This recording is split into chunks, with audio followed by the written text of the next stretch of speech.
एक अनोखे दिमाग का जन्म। 14 मार्च 1879 जर्मनी के एक छोटे से शहर उल्म में एक यहूदी परिवार में एक बच्चा जन्म लेता है।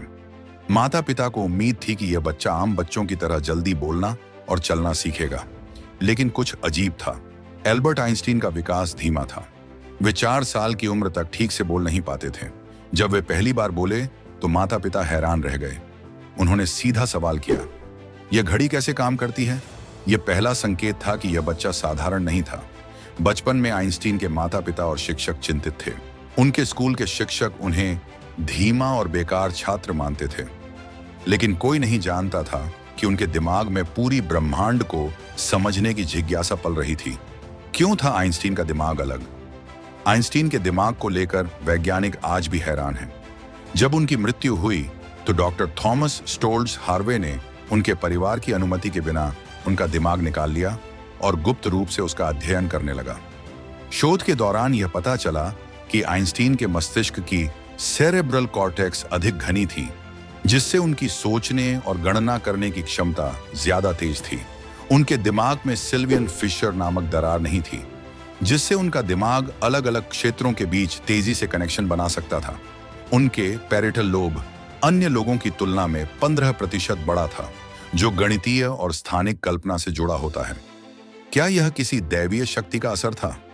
क्या उनके दिमाग में ऐसी संरचना थी जो किसी और इंसान में नहीं थी? यह रहस्य आज भी बना हुआ है। आइंस्टीन ने एक बार कहा था, समय एक भ्रम है, अतीत, वर्तमान और भविष्य एक साथ मौजूद होते हैं। इसका क्या अर्थ था?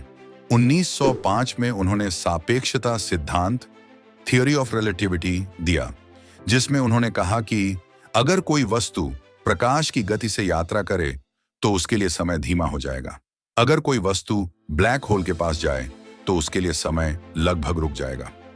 कुछ वैज्ञानिक मानते हैं कि आइंस्टीन का यह सिद्धांत समय यात्रा, टाइम ट्रैवल की कुंजी हो सकता है। कुछ शोधकर्ताओं का मानना है कि उन्होंने अपनी डायरी में टाइम मशीन से जुड़े कुछ गुप्त सिद्धांत लिखे थे जो कभी प्रकाशित नहीं हुए। क्या आइंस्टीन को समय यात्रा का रहस्य पता था? क्या उन्होंने इस पर कोई प्रयोग किया था? यह रहस्य आज भी अनसुलझा है। आइंस्टीन की भविष्यवाणियां भी रहस्यमयी थीं। उन्होंने 1939 में चेतावनी दी थी कि यदि मानवता ने परमाणु ऊर्जा का गलत इस्तेमाल किया तो पूरी दुनिया नष्ट हो सकती है। उन्होंने अपने मित्र नील्स बोहर के साथ बातचीत में कहा था, अगर तीसरा विश्व युद्ध हुआ तो चौथा विश्व युद्ध पत्थरों और लाठियों से लड़ा जाएगा। क्या यह महज एक अनुमान था या आइंस्टीन को आने वाली घटनाओं का पूर्वाभास हो गया था? 1933 में जब हिटलर के जासूस आइंस्टीन को मारने की साजिश रच रहे थे, तब आइंस्टीन अपनी जान बचाने के लिए अमेरिका भाग गए। लेकिन इस दौरान एक रहस्यमयी घटना हुई। कहा जाता है कि नाजी सेना ने आइंस्टीन के घर पर छापा मारा, लेकिन उन्हें कुछ अजीब चीजें मिली। ऐसी गणनाएं जो गुरुत्वाकर्षण तरंगों से जुड़ी थीं, जबकि यह खोज 2015 में हुई। कुछ अधूरे पत्र जिनमें अंतरिक्ष यात्रा से जुड़ी बातें लिखी थीं। क्या आइंस्टीन ने कोई ऐसी खोज की थी जो आज भी दुनिया से छिपी हुई है? आइंस्टीन का व्यक्तिगत जीवन भी रहस्यमयी था। उनकी पहली पत्नी मिल्वा मारिक खुद एक प्रतिभाशाली गणितज्ञ थी। कहा जाता है कि आइंस्टीन की कई प्रसिद्ध समीकरणों में उनकी पत्नी ने मदद की थी, लेकिन उन्हें कभी इसका श्रेय नहीं मिला। एक पत्र में उन्होंने लिखा था, मैं विज्ञान को जितना समझता हूं, प्यार को उतना नहीं। 18 अप्रैल 1955 को 76 साल की उम्र में आइंस्टीन की मृत्यु हो गई, लेकिन उनकी आखिरी सांस लेने से पहले उन्होंने कुछ शब्द कहे जो किसी को समझ नहीं आए। आखिरी समय में उनके पास मौजूद नर्स ने बताया कि उन्होंने जर्मन भाषा में कुछ कहा, लेकिन वह उसे समझ नहीं पाई।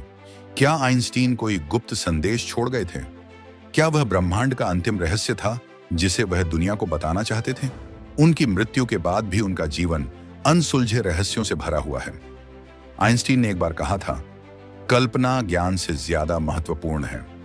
उनका जीवन हमें सिखाता है कि अगर हम सवाल पूछते रहें तो दुनिया के हर रहस्य को खोला जा सकता है।